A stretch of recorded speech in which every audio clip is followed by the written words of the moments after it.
नमस्कार मित्रों। रोजाना की तरह आज भी स्वागत है आपका देवकुल एकेडमी के यूट्यूब चैनल पे। आज हम लोग चैप्टर 4 जो 6 क्लास की एनसीईआरटी की ज्योग्राफी की सीरीज लेके चल रहे हैं, उसमें आज हम चैप्टर नंबर 4 को कवर करेंगे। ठीक है, चैप्टर नंबर हम कौन सा कवर करने वाले हैं? तो हम चैप्टर नंबर आज 4 कवर करने वाले हैं, जिसका नाम है मानचित्र। आज हम इसको बेहतर तरीके से समझने वाले हैं। तो इस क्लास का हैंड रिटन नोट्स के लिए आप इस क्लास के डिस्क्रिप्शन में टेलीग्राम चैनल का लिंक मिलेगा, वहाँ से आप इस क्लास के हैंड रिटन नोट्स प्राप्त कर सकते हैं। अगर आपको पूरी 6 क्लास की ज्योग्राफी का हैंड रिटन नोट्स एक साथ चाहिए तो वो आपको पेड फॉर्मेट में मिलेगा। तो वो मेरा व्हाट्सअप पेड जो चैनल है, पेड ग्रुप है, वो आपको उसके लिए ज्वाइन करना पड़ेगा। तो जिसको भी अगर एक साथ पूरी पीडीएफ प्रिंट कराने के लिए चाहिए तो वो पूरी 6 क्लास की एनसीईआरटी लाइन बाय लाइन जो मैं पढ़ाता हूँ डिट्टो वही आपको मिल जाएगी। उसके लिए आप कमेंट बॉक्स में कमेंट कर सकते हैं और ये पीडीएफ आपको मात्र 29 रुपये में प्रोवाइड कराई जाएगी। ठीक है, मात्र 29 रुपये में आपको पूरी पीडीएफ प्रोवाइड करा दी जाएगी 6 क्लास की पूरी ज्योग्राफी। ठीक है, तो जिसको डेली के डेली पीडीएफ चाहिए उसे कोई पेमेंट नहीं देना, वो मैं अपने टेलीग्राम चैनल पे डालता रहता हूँ। जिसको प्रिंट कराने के लिए या भविष्य में अपने पास रखने के लिए चाहिए तो उसे मैं एक साथ एक पीडीएफ पूरी दे दूंगा। उसके लिए आपको एक छोटा सा अमाउंट पे करना पड़ेगा, कोई बहुत बड़ा अमाउंट नहीं है, छोटा सा अमाउंट है। और वो भी ये कि इतनी मेहनत से जो तुम्हारे लिए निकाल के लाए हैं, बस उसका एक छोटा सा चार्ज। ठीक है, तो बिना किसी देरी के हम चलते हैं आज की क्लास में। आज की क्लास जिसमें हम पढ़ने वाले हैं एनसीईआरटी नोट्स 6 क्लास का मानचित्र, चैप्टर नंबर 4। ठीक है, यहाँ हम जानते हैं मानचित्र के बारे में। मानचित्र हमारा है क्या, हम उसके बारे में जानते हैं। तो एक सेकंड। पृथ्वी की सतह या उसके किसी एक भाग को जब कागज पर छोटे पैमाने से चित्र के रूप में बनाया जाता है तो उस चित्र को मानचित्र कहते हैं। ठीक है, तो आप समझे मानचित्र कहते किसे हैं? यहाँ से क्लियर कि पृथ्वी की सतह या उसके किसी एक भाग को जब कागज पर छोटे पैमाने से चित्र के रूप में बनाया जाता है उसे ही हम मानचित्र कहते हैं। मानचित्र बनाने और इसके इस्तेमाल करने वाले या इसके विशेषज्ञ को कार्टोग्राफर कहते हैं। बहुत महत्वपूर्ण प्रश्न है ये, काफी बार पूछा गया है, तो इसको याद रखना कि जो मानचित्र बनाता है या उसके इस्तेमाल करता है या उसका विशेषज्ञ होता है उसे कार्टोग्राफर कहते हैं। तो ये आपको याद रखना है। यहीं कुछ महत्वपूर्ण बात करते हैं कि कुछ, एक सेकंड, कुछ महत्वपूर्ण निर्माता जैसे विश्व ग्लोब के निर्माता कौन है? तो ये आपके हैं मार्टिन बेहम। विश्व ग्लोब के निर्माता कौन है? Martin Behaim. विश्व ग्लोब मार्टिन बेहम ने बनाया है। ठीक है, वहीं आपसे पूछ ले विश्व मानचित्र किसने बनाया? तो विश्व मानचित्र अग्नेजी मेंडर ने बनाया। विश्व का मानचित्र तो अग्नेजी मेंडर ने बनाया और विश्व का ग्लोब मार्टिन बेहम ने बनाया। वहीं आपसे आपसे अगर पूछे कि भूगोल के जनक कौन है तो आप बोलेंगे कि हिकेटियस को भूगोल का पिता या भूगोल का जनक कहा जाता है। एक क्वेश्चन ये भी बनता है कि व्यवस्थित भूगोल के जनक कौन है? तो आपका आंसर हो जाएगा इरेटोस्थनीज। अगर आपसे व्यवस्थित भूगोल के जनक पूछ ले तो आपका आंसर हो जाएगा इरेटोस्थनीज। और अगर केवल प्रश्न ये आए कि भूगोल के जनक कौन है तो आप बोलेंगे कि भूगोल के जनक हिकेटियस है। यहां तक आपको कोई समस्या? अब मानचित्र कितने प्रकार का होता है? मानचित्र के प्रकार, तो एक आपका होता है भौतिक मानचित्र, एक होता है आपका राजनैतिक मानचित्र और एक होता है आपका थीमेटिक मानचित्र। मानचित्र के 3 प्रकार होते हैं। भौतिक मानचित्र पर पर्वत, पहाड़ और नदियां ये सब दर्शाया जाता है। राजनैतिक मानचित्र पर राज्य, राजधानियां, देश ये सब दर्शाए जाते हैं। सॉरी, ठीक है। तो आपको क्लियर हुआ कि मानचित्र हमारे 3 प्रकार के होते हैं। यहाँ तक कोई समस्या? चलो अगली स्लाइड पे। अब हम यहाँ देखते हैं भौतिक मानचित्र, ठीक है। अब बात करें हम भौतिक मानचित्र की, एक सेकंड थोड़ा इसको जूम कर लेते हैं, अच्छे से समझ आएगा, ठीक। अब हम बात कर रहे हैं भौतिक मानचित्र की, आपका भौतिक मानचित्र, ठीक है। इस भौतिक मानचित्र में जो जो चीज़ें दर्शाई गई हैं, जैसे हमें ये इधर पाकिस्तान दर्शाया गया है, ये पाकिस्तान का एरिया है, ये सिंधु नदी है यहाँ पे, ठीक है। यहाँ पे ये रावी नदी है हमारे लद्दाख एरिया में, ठीक है। यहाँ पे ब्यास नदी को दर्शाया गया है। ऐसे ही आगे थोड़ा और छोटा करते हैं इसको, सतलुज नदी दर्शाई गई है। फिर ये राजस्थान में थार का रेगिस्तान, जो राजस्थान गुजरात के कुछ इलाके में फैला हुआ है, वो दिखाया गया है। इधर उत्तराखंड की ये नंदा देवी चोटी दिखाई गई है, उसके ऊपर ये हमें चीन दर्शाया गया है। तो भौतिक मानचित्र है, तो भौतिक में भौतिक चीजें ही दिखाई जाएंगी, ठीक है। गंगा नदी का ये दिखाया गया है यहाँ पे, ठीक। ये गुरु शिखर चोटी है जो राजस्थान में अरावली श्रेणी पे स्थित है, अरावली श्रेणी दर्शाई गई है, ठीक है। रन ऑफ कच्छ यानी कच्छ का रण जो गुजरात में है, वो दिखाया गया है इसमें, ठीक। नर्मदा नदी, विंध्य पर्वतमाला दर्शाई गई है। ये यहाँ पे आपकी सतपुड़ा पर्वतमाला है। सतपुड़ा और विंध्य ये दोनों कहाँ पे हैं? तो ये आपका मध्य प्रदेश से होते हुए पर्वतमालाएं। फिर आगे दक्षिण भारत की गंगा जिसे हम कहते हैं, देखो गोदावरी नदी दर्शाई गई है, ठीक। दक्षिण भारत की गंगा कहते हैं गोदावरी को, गोदावरी। फिर तुम्हारा दक्कन का पठार दर्शाया गया है, कृष्णा नदी, ठीक। इधर अगर पूर्वोत्तर भारत में जाएं तो घाघरा नदी, कंचनजंगा चोटी, ब्रह्मपुत्र नदी, ठीक है, ये गारो हिल्स। दूसरा आपका सुंदरबन का डेल्टा दर्शाया गया है यहाँ पे, ठीक। सुंदरबन का डेल्टा। इधर नागपुर वाले इलाके में छोटा नागपुर पठार, ये जो इलाका है छोटा नागपुर पठार दर्शाया गया है, ठीक। आगे इसमें यहाँ ये महेंद्रगिरी दर्शाया गया है ठीक। ये बंगाल की खाड़ी और इधर नीलगिरी हिल्स बताई गई है। और ये आपकी अनाईमुड़ी, अनाईमुड़ी, नीलगिरी हिल्स और पश्चिमी घाट। तो यहाँ से क्वेश्चन बनता है कि पश्चिमी घाट कहाँ मिलता है? तो ये नीलगिरी और अनाईमुड़ी हिल्स पे आके ही पूर्वी घाट और पश्चिमी घाट का मिलान बिंदु बोला जाता है, ठीक है। नीचे हमारा ये हिंद महासागर है, इंडियन ओशियन दिखाया गया है, क्लियर। अब ये हमारा क्लियर हुआ, तो यहाँ पे थोड़ा समझते हैं हम।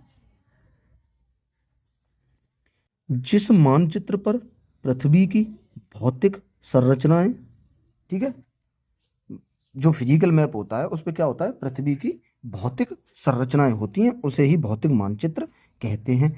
अब वो कैसे वो भी समझते हैं। जैसे ये पहाड़ दर्शाए, मैदान दर्शाए गए, पठार दर्शाए, मरुस्थल, नदियां, समुद्र आदि को दर्शाया गया है, ठीक है।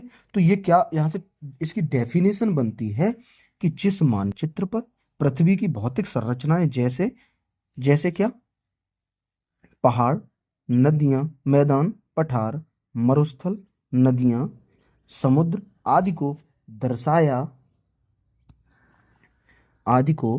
दर्शाया जाता है, उसे भौतिक मानचित्र कहते हैं। इसको उच्चावच मानचित्र भी कहा जाता है। तो ये यहाँ से प्रश्न इंपोर्टेंट है, इसको याद रखना। जिसको मैं लाइन करते जाऊं उसको आप अंडरलाइन कर लेना कि ये जो है हमारा उच्चावच मानचित्र भी कहा जाता है। किसे? तो ये कहा जाता है आपका भौतिक मानचित्र को। तो यहाँ से ये प्रश्न महत्वपूर्ण बन जाता है कि भौतिक मानचित्र को उच्चावच मानचित्र के नाम से भी जाना जाए। यहाँ तक क्लियर।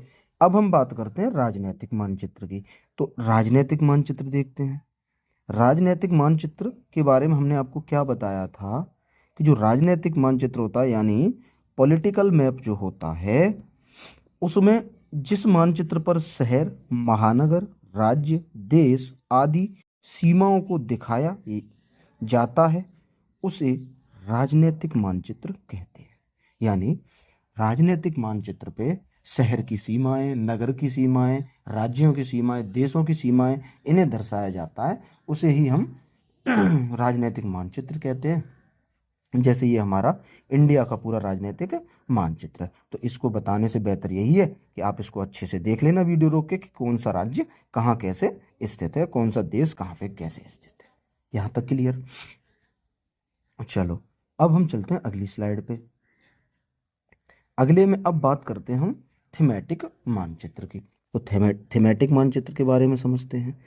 इसमें क्या है कि इस प्रकार के मानचित्र में विशेष जानकारी है, जैसे कि सड़क मानचित्र, रेल मानचित्र, वायु मार्ग मानचित्र, लौह उत्पादन मानचित्र या जनसंख्या मानचित्र इत्यादि। यानी जो रेल का मानचित्र है, वायुयान ऊपर जो ट्रैक हैं वायुयान के बनाए गए हैं कि इस रडार पे ये जाएगा, इस पे ये उड़ेगा, ये सब जो मानचित्र हैं इन्हें ही थीमेटिक मानचित्र कहते हैं। ठीक है, ये एक विशेष जानकारी होगी। जैसे सड़क मानचित्र आपने देखा होगा कि मैप के साइड में एक रोड मैप दिया है, तो वो रोड मैप जो है वो थीमेटिक मानचित्र के ही अंतर्गत आता है। अब आगे बात करें हम मानचित्र के घटक। मानचित्र के कौन कौन से घटक हैं? जैसे मानचित्र के 3 घटक हैं, एक दूरी है, एक दिशा है और एक प्रतीक है। 3 चीजें ही होती हैं मानचित्र पे, दूरी, दिशा और प्रतीक। ये 3 घटक हो गए मानचित्र के। ठीक है, ये हमारा वर्ल्ड का मानचित्र दिखाया गया है, छोटा सा एक बनाने की कोशिश की गई है। ठीक है, बात करें दूरी की, तो मानचित्र एक आरेखण होता है जो कि पूरे विश्व या उसके एक भाग को छोटा मानचित्र के छोटे पैमाने पे खींचे जाते हैं। ठीक है, जैसे यहाँ पे ये देखो, विश्व का जो मानचित्र है वो एक छोटे पैमाने पर यहाँ खींचा गया। ठीक है, तो मानचित्र को हम बहुत छोटे से पैमाने पे खींच के बहुत बड़ी चीजों को दर्शा देते हैं। ठीक है, जैसे यहाँ पे ये एक हमारा बड़े पैमाने का मानचित्र हो गया। कैसे कि इसमें हमने सिर्फ ये दिल्ली के बारे में दिखाया है, तो दिल्ली के बारे में तो हमने बड़ा मानचित्र बना के north Delhi, east Delhi, south Delhi, west Delhi, ये सब हमने इसमें, और मिडिल दिल्ली, ये सब हमने इसमें दिखाया। तो ये एक बड़ा मानचित्र माना जाएगा। अब अगर यही हम विश्व के मानचित्र पे और पूरा विश्व दिखाएं तो वो एक छोटा मानचित्र माना जाएगा। ठीक है, छोटे पैमाने पर खींचा गया मानचित्र होगा वो। तो यहां तक आपको कोई समस्या? चलो, आज आपका जो 6 क्लास में जितना मानचित्र के बारे में दिया है वो हम कवर करा देंगे, और ये हमारा उसका लास्ट स्लाइड है। ठीक है, छोटी सी क्लास रहेगी। देखो, एक क्लास में एक चैप्टर रखने की बात कही है कि एक चैप्टर कराएंगे एक क्लास में। ठीक है, तो अब कोई चैप्टर छोटा होगा तो वो कम समय में खत्म हो जाएगा, कोई चैप्टर बड़ा होता है तो वो आधे आधे घंटे तक चलता है। हो सकता है आगे और भी कोई बड़ा चैप्टर आए तो वो 40-45 मिनट तक भी जाए, और कोई ऐसा भी होगा जो 15 से 12 मिनट में, 20 मिनट में भी खत्म हो जाएगा। ठीक है, तो परेशान नहीं होना है, ठीक, सिर्फ पढ़ना है। अब हम बात करें दिशा की। ठीक, दिशा की बात करते हैं। तो अधिकतर मानचित्र में ऊपर दाहिनी तरफ तीर का एक निशान बना होता है। ये तीर का निशान दिशा को दर्शाता है। तीर का निशान दिशा को दर्शाता है। जैसे यहाँ पे अगर आप देखें तो ये आपकी, ये एक दिशा दर्शाई गई है, पश्चिम से पूर्व। ये आपकी उत्तर से दक्षिण दर्शाई गई है। ठीक है, वैसे ही अब अगर हम इसके बीचों बीच से खींचें तो ये जो हमारी दिशा है, ये दिशा हमारी नॉर्थ और ईस्ट हो जाएगी, और इधर जो है ये हमारी साउथ और वेस्ट हो जाएगी। यानी ये दिशा हो गई हमारी पूर्व पश्चिम दिशा, और ये हो गई दक्षिण पश्चिम दिशा। सॉरी, ये हो गई हमारी उत्तर पूर्व दिशा, और ये हो गई हमारी दक्षिण पश्चिम दिशा। वैसे ही अगर हम बात करें कि यहाँ से होते हुए ये रेखा जा रही है, तो ये हमारा क्या हो गया कि ये तो हो गई हमारी पश्चिम उत्तर दिशा, और ये हो गई हमारी पूरब और दक्षिण की दिशा, दक्षिण पूर्व पश्चिम उत्तर। ये आपको याद रखने हैं। ये हमारी दिशाएं ऐसे होती हैं, और दिशा का जो निर्धारण है वो हम, मान लो ये नॉर्थ, ये साउथ, ये ईस्ट और ये वेस्ट। ठीक है, ऐसे ही होता है। अब यहां से जो ये वाली एरिया होगा, इसको हम दूसरे कलर से लेते हैं, जो हमारा ये वाला एरिया है, ठीक है, ये होगा आपका नॉर्थ ईस्ट, और जो इधर आएगा ये वाला होगा आपका साउथ वेस्ट। तो वो ही यहाँ दर्शाया गया है। ठीक है, अब बात करें हम प्रतीक की।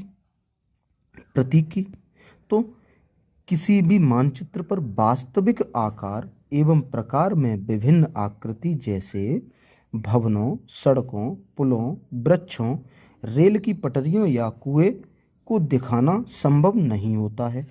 इसलिए वे निश्चित अक्षरों, छायाओं, रंगों, चित्रों तथा रेखाओं का उपयोग करके दर्शाया जाता है। ठीक है, जैसे आपने चित्र जो ग्लोब है या मैप है देखा होगा कि मैप में अगर हम अपने इंडियन मैप की बात करें, जो इंडियन मैप का ये ऊपर का हमारा हिस्सा है, हम इसकी बात करें तो यहाँ पे जैसे यहाँ कोई हमें दर्रा दिखाना है तो हम उसे ऐसे करके डिनोट करते हैं। ये दर्रे का प्रतीक होता है कि नहीं, आपने देखा होगा कि ये तो उन्हीं प्रतीकों की बात चल रही है कि हम ऐसे तो दर्रा प्रतीक करते हैं, ऐसे हम वहाँ की चोटी प्रतीक में लगा देते हैं कि ये यहाँ की चोटी है। ठीक है, तो ये जो प्रतीक हैं उसी की इसमें बात कही गई है कि भवनों, सड़कों, पुलों, वृक्षों, रेल की पटरियों या कुओं को दिखाना संभव नहीं है। हर चीज का अगर चित्र बनाएंगे तो मानचित्र हम बना भी नहीं पाएंगे, तो वो दिखाना इसमें संभव है नहीं। जब वो दिखाना संभव नहीं है, उसी के लिए निश्चित अक्षरों, छायाओं, रंगों, चित्रों तथा रेखाओं का उपयोग करके हम उन चीजों को दर्शाते हैं। ठीक है, अब एक पॉइंट और इसमें आता है कि खाका के बारे में बात की गई है। खाका क्या होता है? ठीक है, 4th क्लास की है तो अब इसमें ये मत कहना कि ये क्या चीज़ है, छोटी छोटी चीज़ें ही होती हैं। जैसे ही जैसे क्लास बढ़ती जाएगी वैसे ही वैसे ज्योग्राफी का लेवल अप होता चला जाएगा और आपको वैसे ही वैसे चीज़ें और बेहतर तरीके से और डिटेल्ड में पढ़ने को मिलेंगी। तो अभी 6th क्लास है तो 6th क्लास के हिसाब से ही चीज़ें इसमें होंगी। ठीक है, खाका खाका क्या होता है? एक छोटे क्षेत्र का बड़ा पैमाने पर खींचा गया रेखा चित्र को खाका कहा जाता है। यानी एक छोटे क्षेत्र का बड़े पैमाने पर जब हम रेखा चित्र खींचते हैं उसे ही खाका कहते हैं।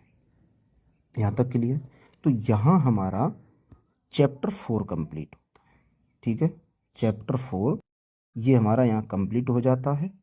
ठीक, 3 क्लासेस हो चुकी हैं ऑलरेडी। चैप्टर 1, 2 और 3 मैं करा चुका हूँ। अगर वो क्लासेस से आप नहीं जुड़े हैं तो प्लेलिस्ट में जाके पहले उन क्लासेस को देखिए, बेहतर तरीके से उन्हें कवर कीजिए, फिर इसके साथ इस क्लास से जुड़िए। और मुझे पता है कि मैं पिछली 2 क्लासों का पीडीएफ नहीं डाल पाया हूँ। आज आपको क्लास 2 और क्लास 3 का पीडीएफ मिल जाएगा टेलीग्राम चैनल पे। आप वहाँ से पीडीएफ डाउनलोड करके अपना रिवीजन कर सकते हैं। और भविष्य के लिए अगर आप पीडीएफ प्रिंट करा के अपने पास रखना चाहते हैं तो यही स्टडी मटेरियल आपको 29 रुपये में प्रोवाइड करा दिया जाएगा। ठीक है, 29 रुपये। अगर 29 रुपये आपको ज़्यादा लग रहे हैं तो आप मुझे बताएं कि कितना रखूं। वैसे मेरे हिसाब से 6 क्लास का ज्योग्राफी क्लास 6 आपको इनफ है। 29 रुपये में मैं प्रोवाइड करा रहा हूँ, वो भी अपने हाथ से इतने मेहनत से और बेहतर तरीके से लिखने के बावजूद। ठीक है, तो आप जिस किसी को भी पीडीएफ प्रिंट कराने के लिए चाहिए वो मेरे व्हाट्सअप चैनल से, व्हाट्सअप पेड ग्रुप से जुड़ सकते हैं। उसके लिए आपको 29 रुपये पे करने होंगे और वो जानकारी मैं आज आपको ग्रुप में दे दूंगा। टेलीग्राम चैनल पे एक क्यूआर दूंगा, उस पर आपको पे करके, और एक व्हाट्सअप नंबर दूंगा, उस पर स्क्रीनशॉट देना, आपको उस ग्रुप में ऐड कर दिया जाए। ठीक है, मैं आशा करता हूँ बेहतर तरीके से आपको समझा पाया हूँ। अगर आपको क्लास पसंद आई है तो वीडियो को लाइक करें, शेयर करें, चैनल को सब्सक्राइब जरूर करें ताकि आगे आने वाली अपडेट आपको सबसे पहले मिल सके। इसी के साथ मिलेंगे अगली क्लास में। हंसिए, मुस्कुराइए, मस्त रहिए, जबरदस्त रहिए और अपनी पढ़ाई करते रहिएगा। नमस्ते, नमस्ते, नमस्कार एंड जय हिंद, वंदे मातरम।